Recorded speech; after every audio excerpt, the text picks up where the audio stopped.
जय रंगमंच के दर्शकों को रश्मि गुप्ता का प्यार भरा नमस्कार।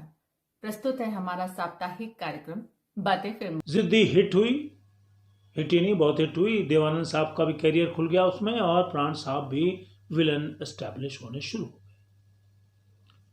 प्राण साहब से पहले जो एस्टैब्लिश विलन थे वो थे हमारे केन सिंह साहब। हाँ, शादी करोगे। वो एक इस तरह के विलन थे कि वो हीरोइन को रोमांस करने वाले विलन नहीं थे, क्योंकि उनके अंदर जो डील डॉल था वो वैसा नहीं था रोमांटिक। लेकिन प्राण साहब स्मार्ट थे, स्लिम ट्रिम, खूबसूरत, गठिला शरीर, शानदार आवाज, और वो विलन में बिल्कुल फिट बैठ गए। एक सिंपल विलन, मतलब बॉस की तरह नहीं, एक नॉर्मल घर में आने जाने वाला लड़का, और वो नेगेटिव शेड्स में आके फिर बुरी हरकतें करता। तो प्राण साहब ने इस तरह अपना करियर शुरू किया। बाद में इनकी शानदार फिल्म आई हलाकू। दरअसल हलाकू में भी ये नेगेटिव रोल में थे, लेकिन टाइटल फिल्म का इनके नाम से था, हलाकू कैरेक्टर के नाम से था। तो जब कश्यप साहब जो कि हलाकू के डायरेक्टर थे, उन्होंने मीना कुमारी ने उनसे पूछा कि आप किसको हीरो रख रहे हैं, हलाकू कौन बन रहा है, कौन हीरो है इसमें, तो उन्होंने कहा प्राण साहब। तो वो कोई बहुत ज़्यादा इम्प्रेस नहीं हुई उस टाइम, लेकिन जब उन्होंने फोटोग्राफ्स उसको कॉस्ट्यूम्स में दिखाए तो दंग रह गई। कहने लगे आपकी चॉइस की मैं दाद देती हूँ कि आपने बड़ा सही कैरेक्टर चुना है। और प्राण साहब अंततः कहते थे कि मेरा बेहतरीन परफॉर्मेंस हलाकू में ही था, और उसमें मैं हलाकू लगता। प्राण साहब ने अनगिनत फिल्मों में काम किया, और प्राण साहब की आवाज का भी जवाब नहीं था। दरअसल एक उनका सिगरेट पीने का अंदाज, वो जो छल्ले बनाते थे, वो बड़ी बहन जिद्दी के बाद उनकी बड़ी बहन एक फिल्म आई थी, उसमें उन्होंने शुरू किया था। वो सिगरेट पी के छल्ले छोड़ते थे, बाद में कई पिक्चरों में वो छल्ले छोड़ने लगे।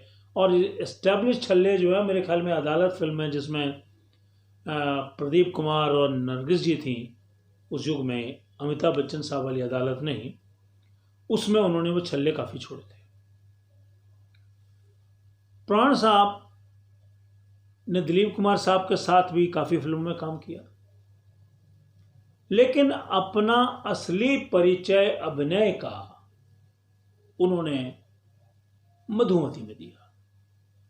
एक कमाल की फिल्म थी बिमल रॉय साहब की, जिसमें दिलीप साहब और वैजयंती माला थी। बहुत शानदार उन्होंने उसमें परफॉर्मेंस की थी, और उनकी आंखें बोलती थी। मतलब उनको लोग लव करते थे हेट करने के लिए। They used to love to hate him, क्योंकि वो इस तरह से किरदार कर जाते थे कि लोग उनसे नफरत करने लगते थे, लेकिन चाहते भी उन्हें उसी तरह से थे। लोगों में बहुत पॉपुलर, इतने पॉपुलर जिसका कोई जवाब नहीं। और एक टाइम में तो वो हीरो से भी ज्यादा पैसा लेते थे। मतलब कहा जाता है कि एक टाइम में वो राज कपूर दिलीप कुमार के साथ जब रोल करते थे तो उनकी पेमेंट उतनी ही होती थी जितनी इन दोनों की होती थी, या कई बार कुछ हीरोज से तो ज़्यादा ही होती थी कई फिल्मों में। और ये भी कहा जाता है कि महमूद साहब, जॉनी वॉकर साहब और प्राण साहब के लिए स्पेशली रोल लिखा जाता था, स्पेशली रोल्स लिखे जाते थे इनके लिए। इनके डायलॉग्स का बड़ा महत्व था। ये देखने में उतने डरावने नहीं होते थे जितने केन सिंह साहब या अमजद खान साहब थे, लेकिन अपनी आंखों से जो बात कर जाते थे।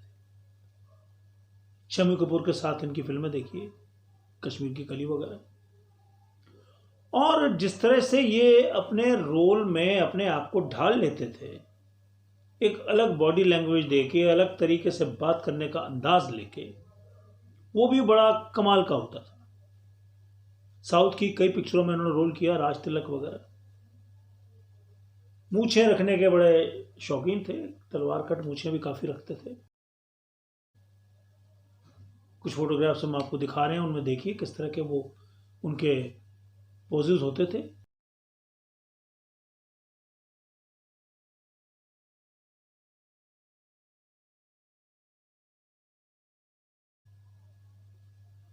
लेकिन साथ साथ वो धीरे धीरे थोड़ा विलेनी में कॉमेडी भी लाने लगे,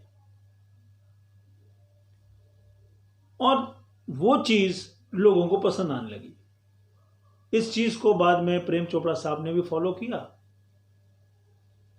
और दूसरे विलन्स ने भी धीरे धीरे फॉलो किया।